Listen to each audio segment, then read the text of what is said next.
Today on Soul Talk, we'll talk about beauty. So, the question is what is beauty? Like when we're talking about, when we say a lady is beautiful, what do we mean? When we say a guy is handsome, what do we mean? Who decides what beauty is really? Who says, where do we, what do we look up to and say, oh, this is what beauty is and this is what beauty is not? So, today we're going to look at down the history, what beauty has been throughout the history. So, how women try to meet up with the ideals of beauty, and then some of the challenges or even the danger they put themselves into trying to meet up to these ideals. So, in our society, one thing is very, very important, and the thing is this: the most important thing to a woman is her beauty. The most important thing to a woman is her beauty. Nothing else trumps that. And women know that they are judged solely on how, at least initially, they are judged on how they look. Not about their character, not about what they have inside. Nobody cares about that initially. When we see you, we judge you based on your appearance. So that's why women spend a lot of time appearing a certain way, making sure that they increase their beauty, they make themselves look youthful, make themselves look attractive, make themselves look desirable. So that's why they go through so many hoops just to make themselves look beautiful. For some will say, oh, I'm making myself look beautiful for myself. Some will say, no, I'm making myself look beautiful for maybe my man. Or some will say, I'm making myself look beautiful for whatever reason that they're making themselves look beautiful, look beautiful for. So beauty is, so when we look at it, beauty is something that our culture creates. It's something our culture creates, and these ideals of beauty, they are created because there is the incentive is to make profit. If we have an idea you have to look up to, then since we've created it and we know that you don't meet those ideals, then all we have to do is create things that will make sure you meet the things that will help you meet that ideal, and in return we get money for what we produced for you. So in the medieval time, what you look at is what was considered beautiful. The church decided what was beautiful, and the person that people looked up to know if they're beautiful or not was the Virgin Mary. So for them, Virgin Mary was this, she gave birth to Christ, so she was the most important mother according to the Catholic doctrine. And then she, for her, if you look at the pictures of Virgin Mary, if you go to the church, the Catholic Church, and look at the pictures of Virgin Mary, you will see that she has a slender neck, she has a large forehead, she's pale, very pale, she has a long hair, and she covers her hair. So this was what was considered beautiful.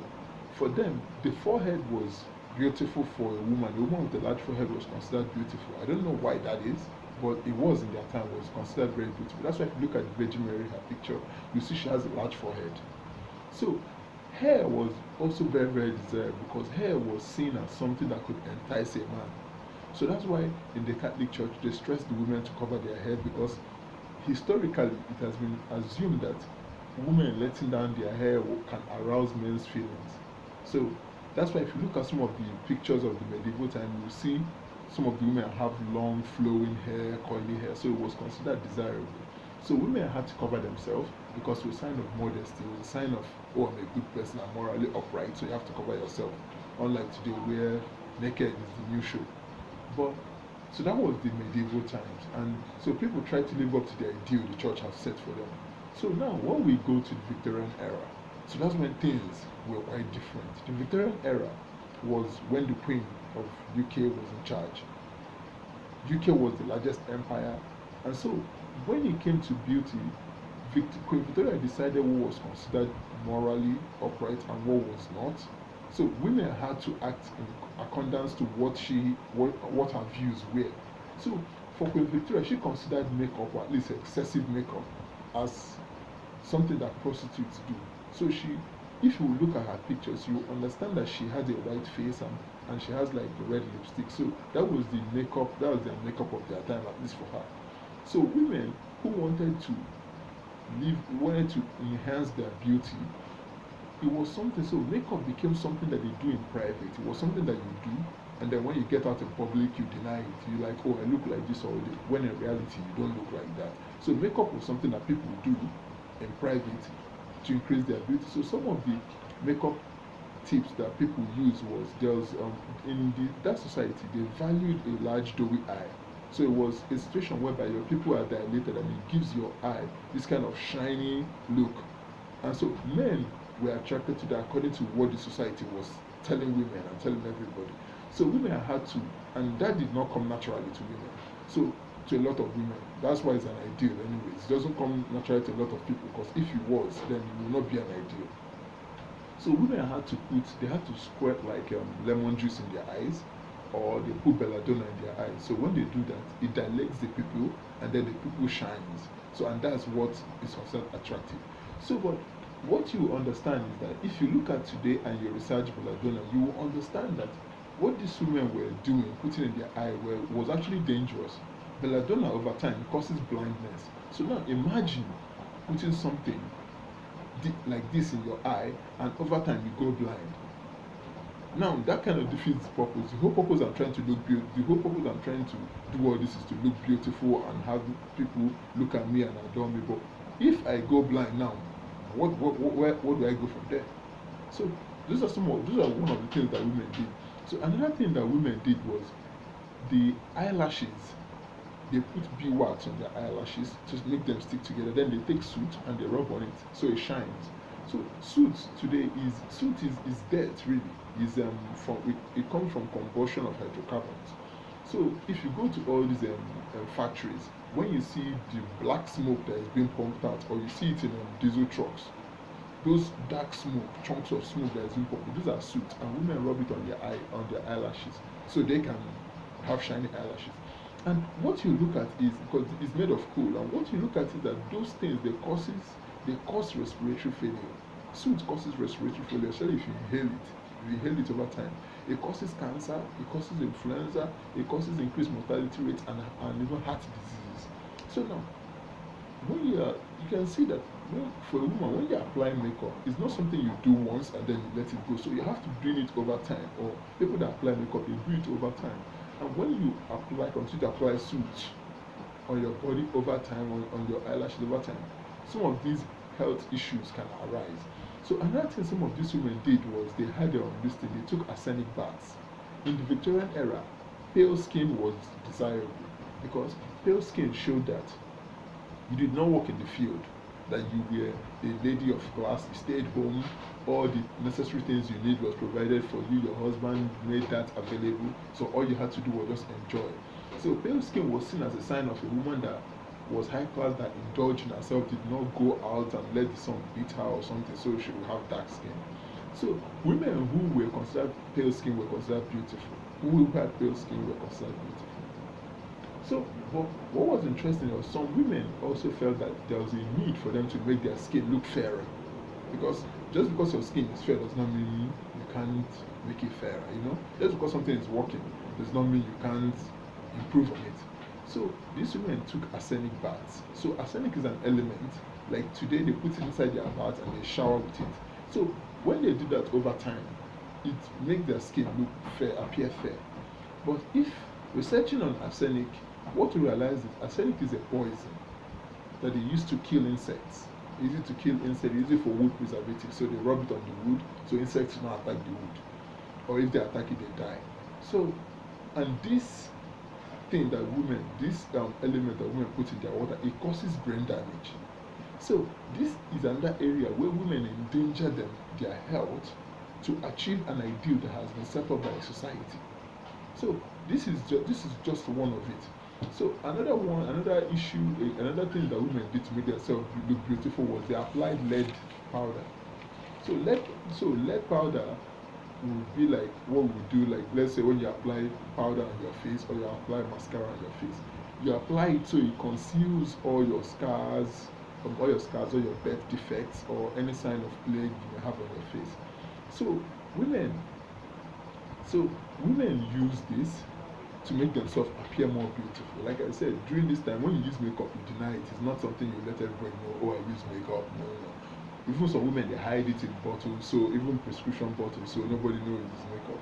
So, and when looking at this lead powder, this thing shows that this causes brain damage, it causes increased high blood pressure, and it causes even kidney damage. So you can see the extent some of these women go to make themselves look good for us, for men, or for themselves, or for whoever.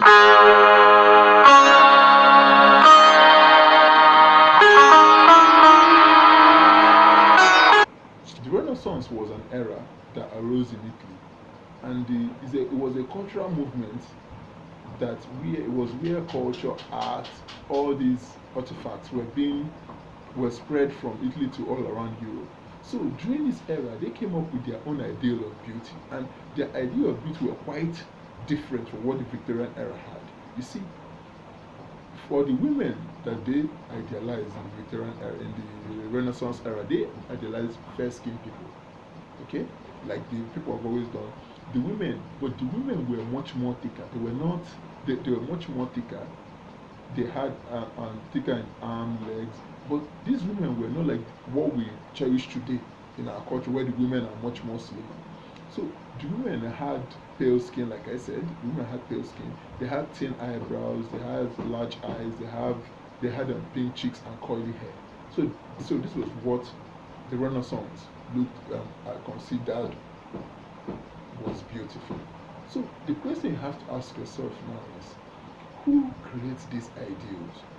Who decides that, okay, a woman should be this? This is what a woman should look like. And then, because one thing that is striking in the Renaissance was one of the artists claimed that the portraits of women he drew, they were not based on real women. It was more imagined. He imagined what a woman should look like. And during the Renaissance, women tried to look like those paintings. So it was like, it's like the ultimate insult to yourself when you're a human being, you're trying to live up to a painting. You know, it's not real. But why would you want to suffer yourself to try and look like a painting? Really, it's something that is stop provoking. So I want you to always ask yourself this question: who is creating this beauty? Who creates these ideals? And then, in what way do we get to internalize this idea? This is what a woman should look like. This is what a man should look like. How do we internalize it? Because this is something that is very, very important in our society. Because things like this there's always like a consensus around it. It's like this is what beauty is, and then all the images keep bringing that. For example, look at what I'm trying to get at is, look at in our society today in Nigeria, where fair-skinned women, where women are reaching to become fair, even though they know all the health issues such as cancer that come from that, they still endanger their health to become fair. Because in this our society now, we worship flesh, and then fair-skinned people, like I said in the past, they are put above dark-skinned people because it was a sign of indulgence, it was a sign of high class. So what I want you to look at again is, also want to look at. So we're going to talk about the next segment. We're going to talk about the ideal woman of today, what she should look like. So we'll talk about her height, her size, all that. Then we will now talk about the image of what an ideal woman should look like. Because if you notice in this conversation we've been having, all I've been talking about is a white woman, white woman, white woman. So it was like there was no beauty ideal for a dark-skinned woman, an African American woman. There was no beauty ideal. And if you see it today, you can argue that there is no beauty ideal, or you can say there is. So we're going to talk about that in the next segment. We're going to talk about the beauty ideal today, what a woman should look like, a woman of today, then what a black woman should look like. Okay? And then we're going to talk about the effects of these beauty ideals, not only physically but even psychologically. What does it do? What happens to a lady when she keeps seeing image of what she keeps seeing a certain image? Because I remember one time I went to one day, one of my girls, she said she was going to a high-end store. So we went there, and it was one of those days that I regret, but I learned something valuable there. She's a thick girl, a beautiful girl, thick girl, she's African American. So as we got into the store, she kept searching. It was all these Givenchy stores, all these high-end women stores. So she was searching through the clothes. So what she noticed was that the clothes that were being made, the clothes that were hanging on the racks, they were not her size. they were like clothes that 15-year-old boys would wear. They were clothes that were models would wear. So that thing, she went from store to store, and the same thing kept playing out. It came from high-end store to high-end store. It kept playing out. Then one of them, even one of the lady on the counter, they said, "Oh man," she just walked in and said, "Man, we don't have your size." So, and after the event, then she looked at me, and the first question she asked me is like, "Oh, am I beautiful?"